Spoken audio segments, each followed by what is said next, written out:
श्रीमहागुरभ्यो नमः। हरिः ओम्। सदाशिवसमारम्भां शङ्कराचार्यमध्यमाम् अस्मदाचार्यपर्यन्तां वन्दे गुरुपरम्पराम्. ஜெம் டிவியின் நண்பர்களுக்கு எனது வணக்கங்கள். இன்றைய நாள் அனைவருக்கும் இனிய நாளாக அமைய எல்லாம் வல்ல இறைவனை வேண்டி இன்றைய எம்மதமும் நம்மதமே நிகழ்ச்சிக்கு செல்வோம். இன்னைக்கு நம்ம ஸ்ரீமத் பகவத்கீதையிலிருந்து ஒரு ஸ்லோகத்தை விரிவான விளக்கத்துடன் பார்ப்போம். தஸ்மாத் சர்வேஷு காலேஷு மாமனுஸ்மரயுத்ய ச மய்யர்பிதமனோ புத்தர் மாமே வைஷ்யஸ்ய சம்சயம்.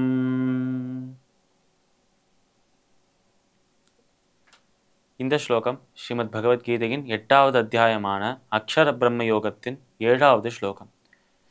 போன 2 ஸ்லோகங்களில் நம்ம கிருஷ்ணர் சொன்ன விஷயங்கள், அர்ஜுனா, யாரொருவன் இறுதி காலத்தில் அவன் எந்த எண்ணத்தை வைத்திருக்கிறானோ அதே கதியை அடைகிறான் என்று சொன்னார். நம்ம கிருஷ்ணர் சுருக்கமாக சொல்லணும் என்றார், அதாவது இறுதி காலத்தில் நம்ம மனதுக்குள்ள என்ன சிந்தனை இருக்கோ அதுதான் அடுத்த ஜென்மமாகவோ இல்லை மோட்சமாகவோ இருக்கும் என்று சொன்னார். இது எப்படி என்று நம்ம ஏற்கனவே பார்த்தோம். இறுதி காலத்தில் கூட யாரொருவன் இறைவனின் சிந்தனையில் இருக்காரோ, இறுதி காலத்திலும் அவர் நாமத்தையே ஜபித்து கொண்டிருக்கிறானோ, நீயே எனக்கு காக்க வர வேண்டும், நீயே உன்னோட அந்த மோட்சத்தை முக்தியை எனக்கு அளிக்க வேண்டும், உன்னிடமே நான் சேர வேண்டும், உன்னிடம் நான் இரண்டர கலக்க வேண்டும், ஒன்றாக வேண்டும் என்று மனதுக்குள்ள ஒரு ஏக்கத்தோடு ஒரு பக்தன் இறக்கும் தருவாயில் எவ்வளவு வழியில் இருந்தாலும் சரி, இறக்கும் தருவாயில் அந்த வழி எல்லாத்தையும் மறந்து அந்த இறைவனின் பெயரை, அந்த இறைவனின் நாமத்தை உச்சரித்து கொண்டே அவரை நோக்கி, அவருக்கு இஷ்டமாக எந்த தெய்வம் வேணாலும் இருக்கலாம், தெய்வத்தின் எந்த ஸ்வரூபமாகவும் இருக்கலாம், ஆனால் அவருக்கு இஷ்டமாக இருக்கும் அந்த தெய்வத்தை மனதில் வைத்துக்கொண்டு இறைவா உன்னிடமே நீ இட்டு செல்வாயாக என்று வணங்கும் நபருக்கு முக்தியை, மோட்சத்தை அளிப்பார் நம்ம இறைவன் என்று கிருஷ்ணர் சொன்னார்.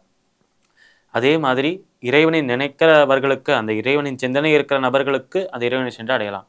இறுதி காலத்தில் அந்த இறைவனை நினைக்க முடியாத நபர்கள், அந்த இறைவனின் அந்த ஒரு சிந்தனை அவளுக்கு வராத சமயத்தில், அப்பொழுது அவளுக்கு அந்த உயிர் பிரிந்து விட்டது, அவள் இறந்து போயிட்டா என்றால் அடுத்த ஜென்மத்தில் மீண்டும் ஒரு முறை பிறக்கிறார்கள். எதுவாக என்றால், எந்த சிந்தனையில அவளோட உயிரை விட்டாலோ அதே நபராக, இல்லை அதே உயிரினமாக, அதே பிராணியாக அவர் மீண்டும் பிறக்கிறார் என்று சொல்றார் நம்ம கிருஷ்ணன். இப்போ அதன் ஒரு தொடர்ச்சியாக இந்த ஸ்லோகத்தில் நம்ம கிருஷ்ணர் சொல்வது, அர்ஜுனா, இறுதி காலத்தில் என்னை நினைப்பது உனக்கு முக்தியை அளிக்கும்.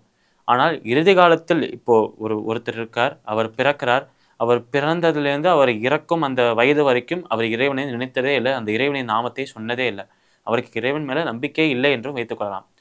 இப்படி அந்த இறைவன் மேலே நம்பிக்கை இல்லாமல் பிறந்து இறக்கும் வரை இருக்கும் அந்த நபர், இறக்கும் அந்த நொடியில் கிருஷ்ணர் சொன்ன விஷயங்கள் ஞாபகத்துக்கு வந்து அவர் இறுதி காலத்தில் இறைவனை நினைத்தால் எனக்கு மோட்சம் கிடைக்கும் என்று நினைக்க உட்காருவார். ஆனால் நினைத்தாலும் அவருக்கு நினைவு வராது. என்றால் வாழ்க்கையில இது வரைக்கும் அவர் இறைவனை பற்றி நினைத்ததே கிடையாது. எப்பொழுதுமே ஒரு விஷயம் பொதுவாக எல்லா இடத்திலும் சொல்ற விஷயம்தான் பெரியோர்கள் சொல்வார், எந்த ஒரு விஷயமே, எந்த ஒரு செயலுமே நமக்கு ஒரு பயிற்சி இல்லாமல் அது வராது என்று சொல்வார். பயிற்சி இருந்தால் மட்டுமே தேர்ச்சி பெற முடியும் என்று சொல்வார். ஆனால் பயிற்சியே இல்லாத ஒரு விஷயத்தை, இதற்கு முன்பு அனுபவமே இல்லாத ஒரு விஷயத்தை இறுதி காலத்தில் செய்ய சொன்னால் எப்படி செய்ய முடியும்? அதனால் அர்ஜுனா, நீ ஒவ்வொரு நிமிடமும் ஒவ்வொரு கணமும் நீயும் என்னோட பக்தர்கள் அனைவருமே இறைவனை மனதில் வைத்து கொள்ள வேண்டும். அவள் எந்த செயலை செய்தாலும், எந்த சூழ்நிலையில் இருந்தாலும், யாரு கூட இருந்தாலும் இறைவனை மனதில் நினைப்பதால் அவளுக்கு எந்த ஒரு கெடுதலும் வராது. அதனால் இறைவனை எப்பொழுதும் நினைக்க வேண்டும். எப்பொழுதும் வாழும் பொழுதே இறைவனை நினைத்தால் மட்டுமே இறக்கும் நொடியில் இறைவன் நினைவுக்கு வருவார். என்றால் ஏற்கனவே வாழ்வில் நினைத்து நினைத்து நம்மளுக்கு மனதுக்குள்ள அந்த பயிற்சியாக போய்விடும். அந்த பயிற்சியினாலேயே நம்ம இறுதி கட்டத்தில் இறைவனை நினைவு கொள்வது ஒரு சுலபமான விஷயமாக மாறிவிடும். அதனால் இறைவனை மனதில் வைத்து ஒரு க்ஷத்திரியனாக, ஒரு போர் வீரனாக நீ செய்ய வேண்டிய கடமையை செய்வாயாக என்று கிருஷ்ணர் அர்ஜுனனை பார்த்து சொல்றார். ஸ்ரீமத் பகவத்கீதையின் 8வது அத்தியாயமான அக்ஷர பிரம்ம யோகத்தின் 7வது ஸ்லோகத்திற்குண்டான விளக்கம் இதுவே. மீண்டும் நாளை சந்திப்போம். நன்றி, வணக்கம்.